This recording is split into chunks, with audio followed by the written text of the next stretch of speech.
कमागणी दोस्तों, आज के अपन इस वीडियो में बात करने वाले हैं कि डिफरेंशियल इक्वेशन के बारे में। तो मैथमेटिक्स के अंदर जो आपकी बीएससी लेवल के अंदर और बीटेक लेवल के अंदर जो डिफरेंशियल इक्वेशन होते हैं उसके इंपॉर्टेंट कौन से क्वेश्चन बनते हैं। तो आज के अपन इस वीडियो में यही बात करेंगे कि इंपॉर्टेंट कौन से क्वेश्चन होने वाले हैं, कौन से इंपॉर्टेंट टॉपिक है जो इसकी अपन बात करेंगे। तो इस वीडियो के अंदर जो डिफरेंशियल इक्वेशन है एंड अवकल समीकरण है, इसको हिंदी में बोलते हैं अवकल समीकरण, और यूनिवर्सिटी के लिए रहेगा। ठीक है, तो तब तक के लिए आपको इस चैनल को क्या कर लेना है, सब्सक्राइब कर लेना है, ताकि बीटेक और बीएससी से रिलेटेड जितने भी मैथमेटिक्स के टॉपिक है वो आपके इस चैनल के अंदर प्रोवाइड हो जाए। तो हाय स्टूडेंट, मेरा नाम है हर्षवर्धन दैया और आप देख रहे हो यूट्यूब चैनल H1 एजुकेशन।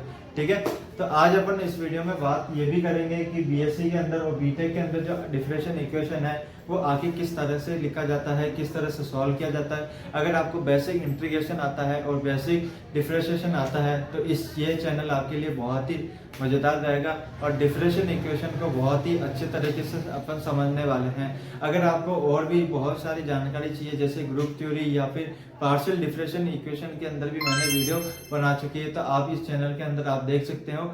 तो अपन चलते हैं डिफरेंशियल इक्वेशन की तरफ और इसके सवाल इंपॉर्टेंट जितने भी क्वेश्चन बनने वाले हैं उसको अपन सॉल्व करते हैं और एग्जाम्पल को भी अपन सॉल्व करने वाले हैं। तो चलिए, हाय स्टूडेंट, अपन बात करते हैं अवकल समीकरण के बारे में, डिफरेंशियल इक्वेशन के बारे पे अपन सॉल्व करेंगे।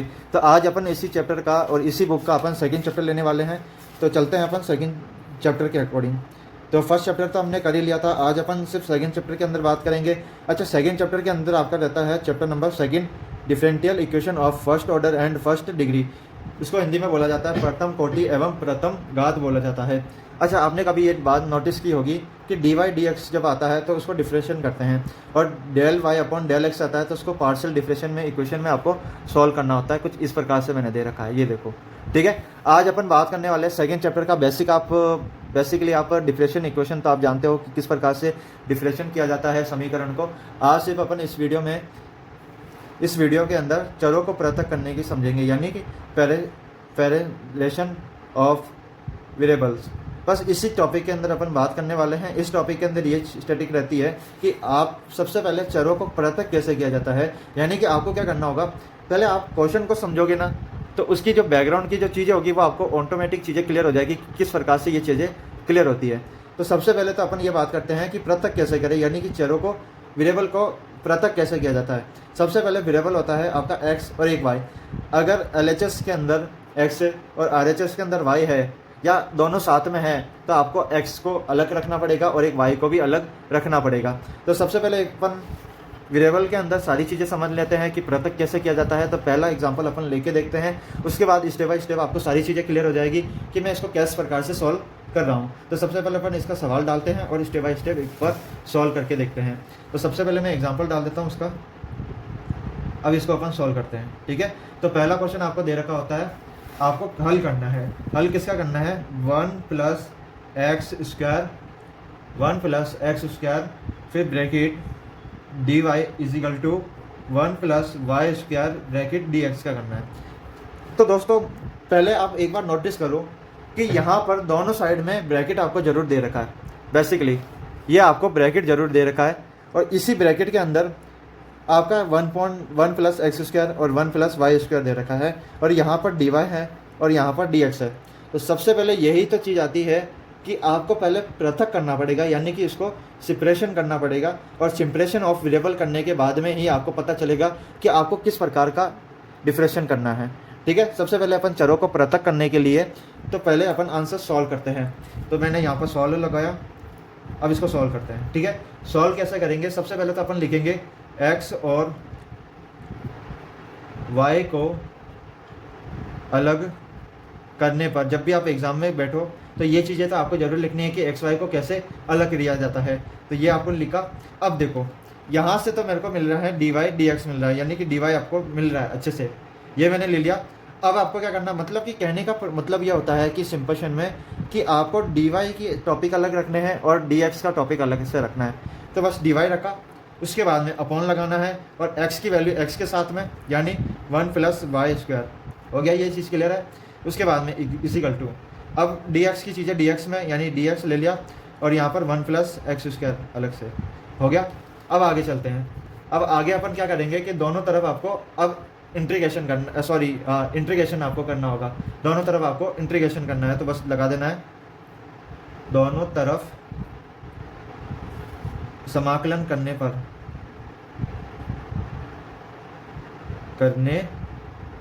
अब समाकलन कैसे करते हैं ये भी आपको बता देता हूँ।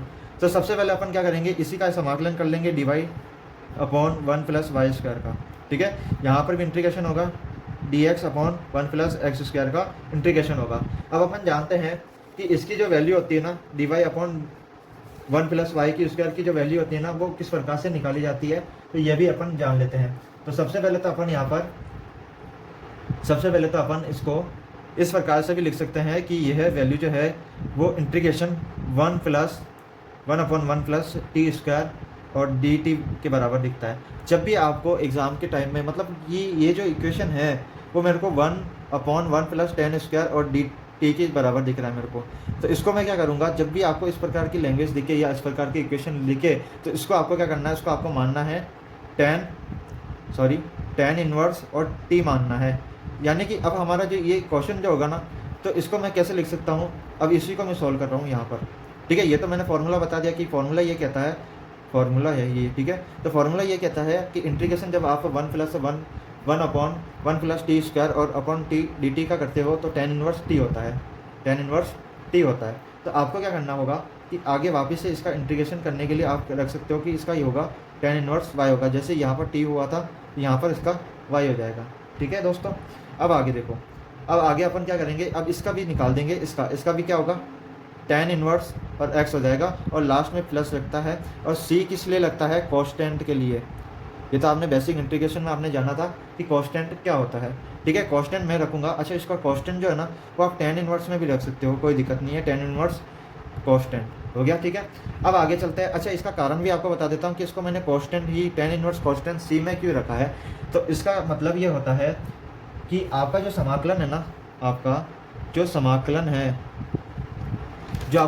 है ना वो एक अचर स्वेच्छ में है, इसलिए मैंने ये चीज़ रखी है, ठीक है दोस्तों। अब आगे बात करते हैं। आगे इसका सॉल्यूशन करने के लिए अब यहाँ पर टेन में हमको मिल गया टेन इनवर्स वाई और बराबर टेन इनवर्स एक्स और प्लस टेन इनवर्स सी मिल गया हमको। अब अपन क्या करेंगे, यहाँ से टेन इनवर्स और टेन इनवर्स को आगे से अपन सॉल्व करने के लिए पहले से इसका दोनों का कॉमन ले लेंगे, या फिर इन दोनों को यहाँ पर ले लेंगे, टेन इनवर्स एक्स को इधर ले लेंगे अपन। इधर लेने के लिए वाई रख देंगे माइनस टेन इनवर्स और एक्स रख देंगे, फिर वापस आपको बराबर में टेन इनवर्स सी रख देंगे, कोई दिक्कत, ठीक है, कोई दिक्कत नहीं है। फिर टेन इनवर्स, फिर वापस से ब्रैकेट लगा करके ये दोनों चीज़ को कॉमन रखते हुए एक्स और वाई रख देना, x minus y upon 1 minus y x रख देना है, ठीक है।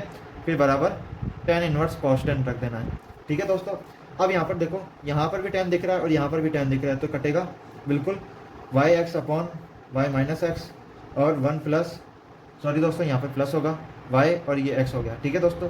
फिर इजिकल टू सी एंड, अब इसको आगे क्या मान सकते हैं, अब ये जो चीज़ है वो यहाँ पर आ जाएगी, यानी y x equal to c bracket 1 plus x y रख देंगे, तो ये आपका आंसर हो गया। तो ये जो समीकरण होगी वो आपका डायरेक्टली आंसर हो जाएगा ये, ठीक है। तो ये आपका एग्जाम्पल नंबर जो फर्स्ट है, मतलब कि आपने ये भी समझ लिया कि एग्जाम्पल जो फर्स्ट है वो किस तरह से सॉल्व होता है और किस प्रकार से इंटीग्रेशन होता है। मतलब ये जो चैप्टर है ना वो बहुत ही ईजी रहने वाला है। चलो आगे समझते हैं। तो आपने जो है वो वेरिएबल को पृथक करना भी आपने समझ लिया। अब आगे चलते हैं सेकंड क्वेश्चन की तरफ।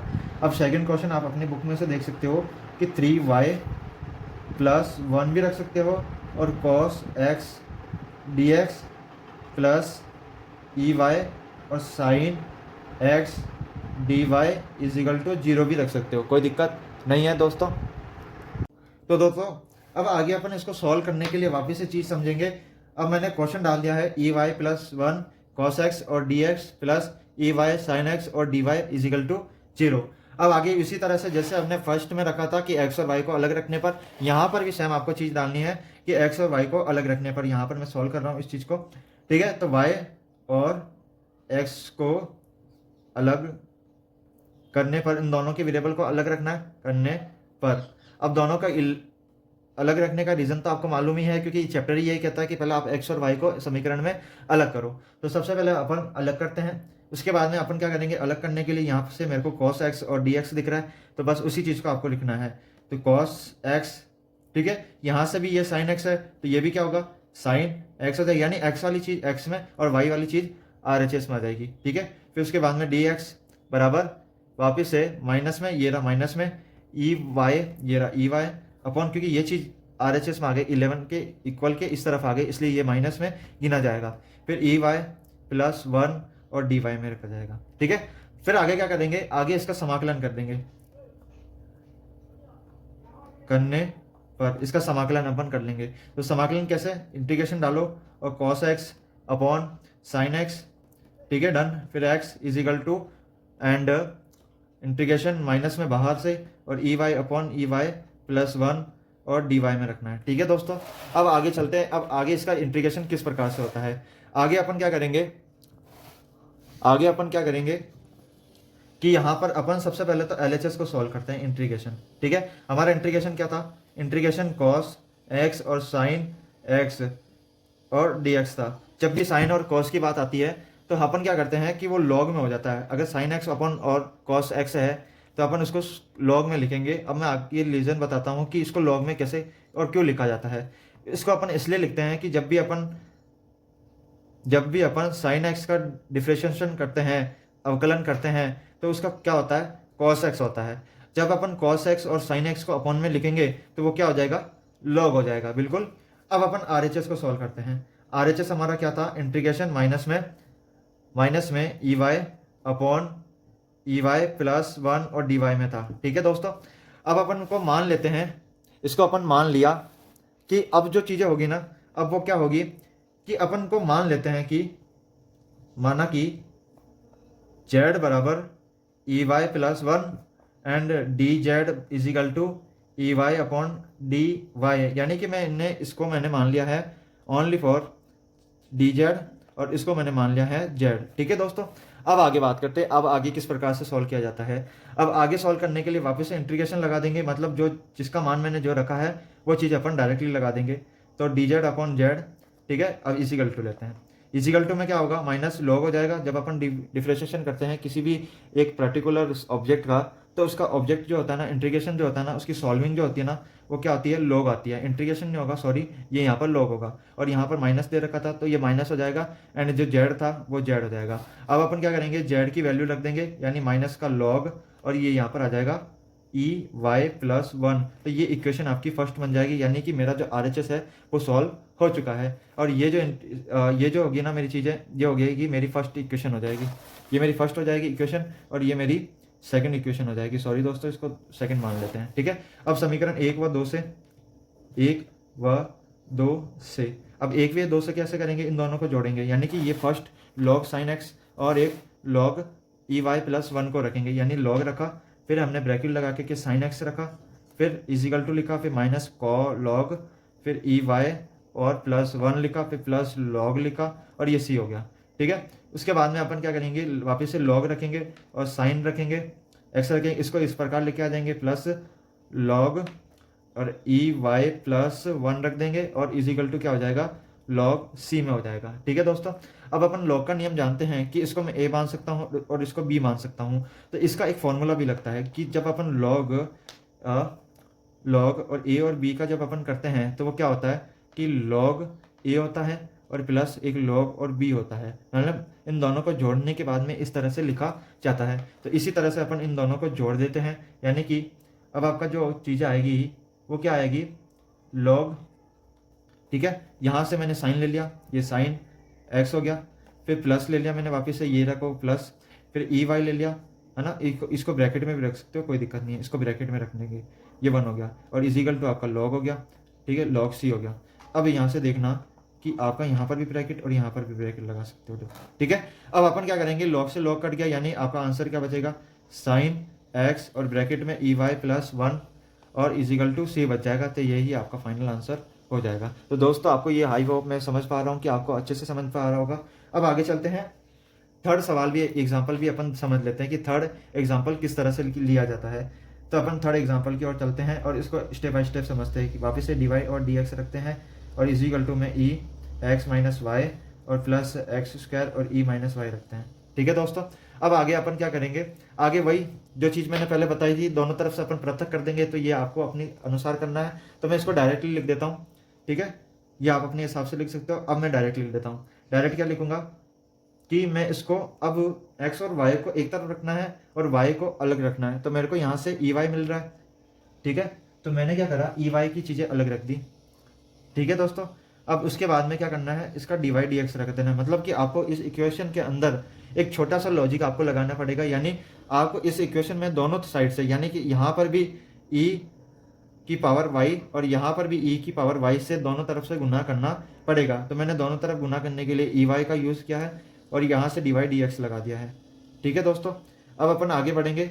आगे यहाँ पर अपन इजिकल टू लगा देंगे और x है ना, ex, और यहाँ से देखो ये EY जो ना, EY यहाँ से कट जाएगा। इसलिए कटने के दौरान अपन क्या करेंगे, जो EX बचा था वो EX लग देंगे और प्लस लगा देंगे और x स्क्वायर रख देंगे, यानी कि EY और y ये दोनों कट जाएंगे। ठीक है दोस्तों, अब अपन आगे सॉल्यूशन करते हैं कि जैसे EY का क्या होगा आगे। अब यहाँ पर जो y होगा वो इस प्रकार यहाँ पर आ जाएगा, इस प्रकार ये चीज़ें यहाँ पर आ जाएगी बिल्कुल। ठीक है, अब अपन यहाँ पर भी EY जो हमने लगाया ना, वो भी EY जो माइनस प्लस होता है वो कट जाता है ना। तो इसको मैंने ऑलरेडी पहले चीज़ें काट दी है। वापस से EY रखा, फिर dy रखो, फिर इजिकल टू लगाओ, फिर EX रखो, फिर प्लस रखो, फिर एक्स स्क्वायर रखो और dy dx में रख दो। तो ये आसान था। अब आगे चीज़ देखते हैं। अब आगे अपन वापस क्या करेंगे, इसका इंटीग्रेशन अपन लगा देंगे कि दोनों तरफ इंटीग्रेशन करने पर इसका इंटीग्रेशन करेंगे EY का और यहाँ पर dy रख देंगे, फिर इजिकल टू लगा देंगे इंटीग्रेशन और EX प्लस एक्स स्क्वायर रख देंगे, फिर ब्रैकेट लगा देंगे और यहाँ पर dx रख देंगे। हो गया दोस्तों। अब यहाँ पर अपन क्या करेंगे, LHS रख देंगे और इजिकल टू लगा देंगे और यहाँ पर इंटीग्रेशन क्या होगा, इसका जो इंटीग्रेशन होगा ना वो नॉर्मली EY हो जाएगा। ठीक है, तो ये यहाँ से सॉल्व हो गया। अब RHS का सोचते हैं। RHS का क्या होगा, RHS को लेने के लिए मैं यहाँ पर integration bracket EX plus x square, ठीक है, और यहाँ पर अपन ब्रैकेट लगा करके dx रख देते हैं। ठीक है, ये dx ये रख देते हैं। अब इसको सॉल्व करने की कोशिश करेंगे तो यहाँ पर हमारा जो डायरेक्टली जो आंसर होगा वो इस प्रकार से होगा कि यहाँ से हमारा जो EX है वो EX तो पहले आ जाएगा, क्योंकि इसका इंटीग्रेशन अपन अलग से करेंगे EX का, और यहाँ पर भी इसका इंटीग्रेशन करने के दौरान हमको क्या मिलेगा, प्लस में इसका इंटीग्रेशन करने के बाद में हमको मिलेगा x की पावर क्यूब और 3 मिल जाएगा अपॉन में। ठीक है, तो ये चीज़ मेरे को मिल जाएगी, यानी समीकरण 1 मिल गई और यहाँ से मेरे को समीकरण 2 मिल गई। ठीक है दोस्तों, अब अपन आगे बात करते हैं कि अब समीकरण अपने 1 भी ले ली है और सेकंड भी ले ली है। अब इस फर्स्ट और सेकंड समीकरण को हल करने पर, सेकंड समीकरण को हल करने पर समीकरण फर्स्ट लिया और सेकंड ले लिया। अब यहाँ से मेरे को फर्स्ट क्या दिखी, EY दिखी। तो मैंने बिल्कुल बहुत ही इजी चैप्टर है, मैं आपको बहुत ही आसान तरीके से समझाऊंगा। डिफरेंशियल इक्वेशन में आपको कोई दिक्कत नहीं आएगी। तो EY हमने रख दिया और यहाँ से मेरे को मिल गया EY प्लस एक्स की पावर क्यूब और अपॉन 3 मिल गया मेरे को यहाँ पर। तो बस उसी चीज़ को आपको प्लस करके वो चीज़ में लिख देनी है। प्लस में लिखा और यहाँ से आपको मिल जाएगा एक्स की क्यूब अपॉन और ये 3 में। अच्छा, ये दोस्तों आपने नोटिस किया होगा कि ये भी EY की कंडीशन में था, यानी EY इजिकल टू में था, इसलिए यहाँ पर क्या कर देंगे अपन, EY को इजिकल टू में रख देंगे। EY को रखा, उसके बाद में प्लस C हो जाएगा, इंटीग्रेशन हमने किया था इसलिए ये C हो जाएगा। तो हमारा जो फाइनल आंसर होगा तो ये हो जाएगा। ठीक है दोस्तों, तो भाई ये चीज़ें बहुत आसान थी। बस आगे की कुछ क्वेश्चन करने के लिए अपन 4th क्वेश्चन भी करेंगे और एक बार आप 6th क्वेश्चन भी करके देखना, 5th और 4 वाला ये क्वेश्चन आप करके देखना। फिर उसके बाद में अब 6th जो क्वेश्चन आएगा ना उसमें कुछ डिफरेंट है। देखो एक बार क्वेश्चन को पढ़ के देखते हैं। ऐसी समीकरण जिसमें प्रतिस्थापन से एक चर राशि के परिवर्तन पर आंतरिक अलग किया जाना, यानी कि यहाँ पर कुछ आपको चीज़ें लगानी पड़ेगी, कुछ मैट्रिक्स सॉल्व करने पड़ेंगे, यानी कि आपको कुछ जैसे कोई इक्वेशन है उसको आपको v मानना पड़ेगा और उसको v मानने के बाद में इंटीग्रेशन करना पड़ेगा। मतलब बहुत सारे लॉजिक लगेंगे, पर मैं आपको ये किताब में जो शॉर्ट दे रखे हैं ना वो आपको शॉर्ट से बिल्कुल भी समझ में नहीं आएगा। तो आपको इस चैनल पे बने ही रहिए, मैं आपको पूरा डिटेल में बताने वाला हूँ कि किस प्रकार से ये क्वेश्चन करेंगे। हम एक ही क्वेश्चन को लेंगे। इस चैनल में अपन डिफरेंशियल इक्वेशन की ये जो बुक है वो बिल्कुल कंप्लीट कर देंगे कि किस प्रकार से पढ़ते हैं, किस प्रकार से समझते हैं। तो आज हमने सिर्फ सेकंड चैप्टर का जो क्वेश्चन है, जो एग्जाम्पल है, बस वही हमने समझे हैं। फिर आगे अपन क्या करेंगे, नेक्स्ट जो वीडियो आएगी उसके अपन 6 क्वेश्चन पे बात करेंगे और एक 7 क्वेश्चन अपन लेंगे, 8 क्वेश्चन लेंगे और एक एग्जाम्पल नंबर 9 लेंगे। फिर अपन प्रश्नावली पे चलेंगे कि किस प्रकार से ये क्वेश्चन सॉल्व किए जाते हैं। ठीक है, तो धन्यवाद। आपको ये वीडियो अच्छी लगी होगी तो लाइक जरूर कीजिए, इस कमेंट जरूर कीजिए। अगर आगे अपन को इस जरूरी जानकारी के लिए आपको इस चैनल को सब्सक्राइब जरूर कर लेना, ताकि आने वाली जो इंटरेस्टिंग चीज़ें हैं डिफरेंशियल इक्वेशन की, ये सारी चीज़ें बुक और अच्छे से कवर हो सके, ताकि आपके जो एग्जाम में जो बैक लगने के जो चांसेस है वो बहुत ही कम हो जाए। तो बस इस चैनल में बने रहिए, मैं आपको सारी बुक करा दूंगा और उसके बाद में पार्शियल डिफरेंशियल की भी चीज़ें रहती है वो भी अपन सॉल्व करेंगे। ठीक है, तो मिलते हैं अपन नेक्स्ट वीडियो में।